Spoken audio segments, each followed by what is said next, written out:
Okay, welcome to the lecture on glands. There are three kinds of glands in the skin. There are sweat glands, sebaceous glands, and ceruminous glands.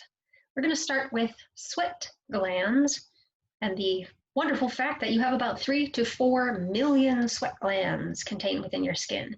Now, they are not all evenly distributed. They are more prolific on the forehead and just above the lip, and on the torso. They are actually more prolific on the palms of the hands and the soles of the feet as well. You are constantly sweating. You lose about 500 milliliters of fluid through something called insensible perspiration. You know, to perspire is to sweat, and they say men sweat, women perspire. Well, it's all the same. This insensible perspiration is occurring all the time, but it's so minute that you don't feel it. So right now, as you're sitting here, you are sweating.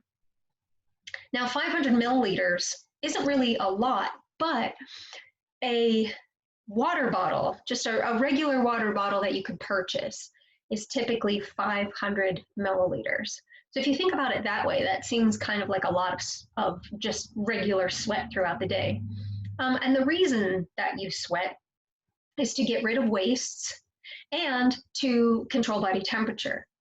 Now, of course, you can lose up to a liter of water through sweating if you are doing heavy exercise or if you're outside on a hot day or something like that. So you can lose fluids rather quickly without even knowing it.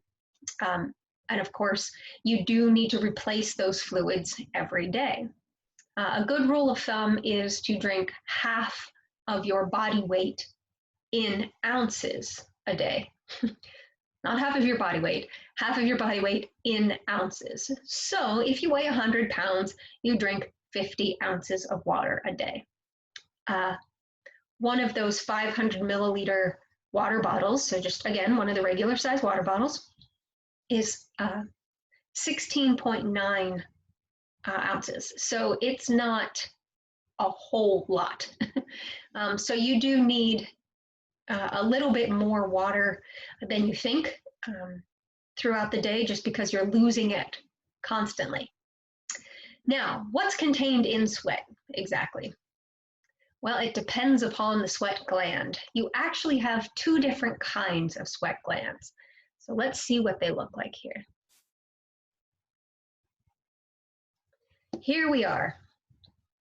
The two different kinds of sweat glands are eccrine glands and apocrine glands. The eccrine glands here open directly onto the skin's surface, and these are the sweat glands that you think of as sweat glands. These are the ones that produce the watery, salty sweat.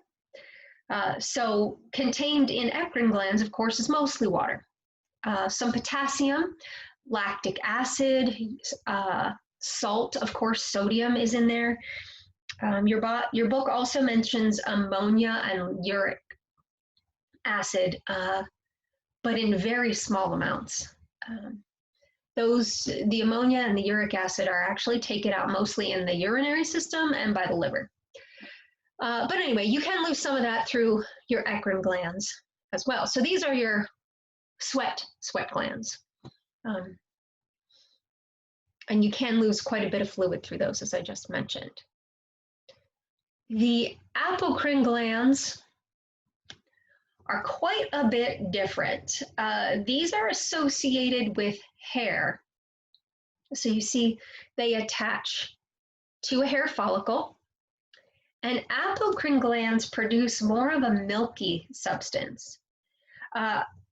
This is on page 77, by the way. So apocrine glands are located mainly in the axillary areas and in the genital areas.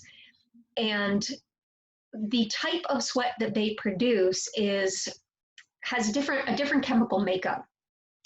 These actually don't become active until puberty. So before puberty, you're not creating any of that apocrine fluid. Once you hit puberty, especially in the axillary area, the apocrine gland secretes this milky fluid, and it has, like I said, a different chemical makeup, but your book doesn't go into it, so I'm not going to either. This fluid then actually flows kind of up the hair and then sits on the surface of the skin. Now, if you recall, we have kind of an acid mantle on the skin here that prevents bacteria from entering the skin. But we do have bacteria sitting on the surface of the skin here. And when that milky substance reaches the surface of the skin, the bacteria actually ingest it and process it. When they do that, they produce waste as a result. And it's that waste that the bacteria are producing that causes body odor. So believe it or not, your BO is actually microscopic bacteria farts. It's a lovely thought. But it's all due to this apocrine substance.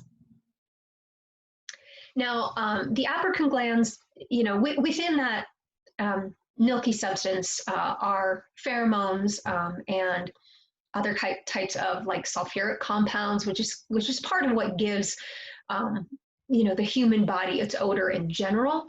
But BO is from the bacteria that sits here and digests the apocrine gland sweat. So since we're on the topic, a fun fact about apocrine glands is that in Elizabethan times, lovers were so enamored of each other's body odors, because this was way before deodorant, that what they would do is they would slice up an apple and they'd put the apple slice underneath their axillary area, and it would be held there for a few days. Now, you have to understand that clothing was not the way that it is now. And my shirt is just one, continuous piece of fabric.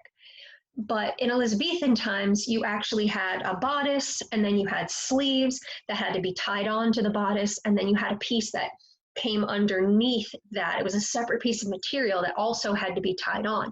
And that's where they would put the apple. It's not like they walked around like this for 3 days. But the point is that, the apple would absorb the person's odor. And then that person would present it as a gift to their love so that they could smell them in their absence. And actually, this is one of the very first historical instances of a Valentine giving a gift like this to your lover, essentially. So, aren't you glad we don't do that today? We have cards and chocolates instead. I know I am. All right, so we're going to move off of love apples and onto sebaceous glands. Now, I already mentioned that sebaceous glands are oil glands. They produce a product called sebum. Sebum is the oil produced by the sebaceous glands, and they are for lubricating the hair as it moves its way up through the epidermis to the outside world. I also already discussed what a pimple is. It's just an inflammation of the sebaceous gland. And one of the things I forgot to mention was that, a lot of times the sebum, it makes its way up to the surface of the skin along with the hair. And then it sits on the surface of the skin, and oxygen hits it. It oxidizes and it turns black. And that is what a blackhead is. It is oxidized sebum and nothing more. There you go. Okay. Last but not least, we have ceruminous glands. And I don't have a slide for ceruminous glands. Ceruminous glands are in your ear canals. and they produce something called cerumen. Cerumen is earwax, and that's it. Now, typically the inside of your ear is a little dry, so you produce the earwax, and again, it's kind of for protection and to keep anything that shouldn't be in your ear out. You know, just like other areas of the body where we secrete stuff. But if the cerumen is excessive, in other words, if you're producing too much earwax, it can actually cause problems. It can block the ear canal, and it can cause loss of hearing. Or it can harden in there and it has to be removed. So for the most part, though, individuals don't have a problem with earwax. And if you do, there are products that can actually dissolve it.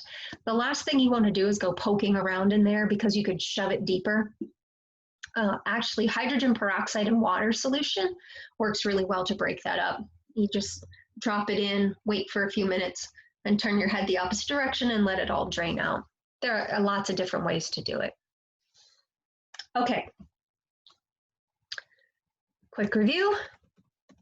Which gland secretes sweat onto the skin's surface? Is it A, apocrine gland, B, eccrine gland, C, sebaceous gland, or D, ceruminous gland? If you said B, eccrine gland, you are correct. Remember, the eccrine type of sweat gland opens directly onto the surface and makes sweat as we are taught to think about sweat.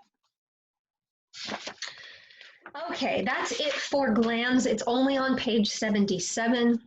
The next lecture is going to start talking about burns.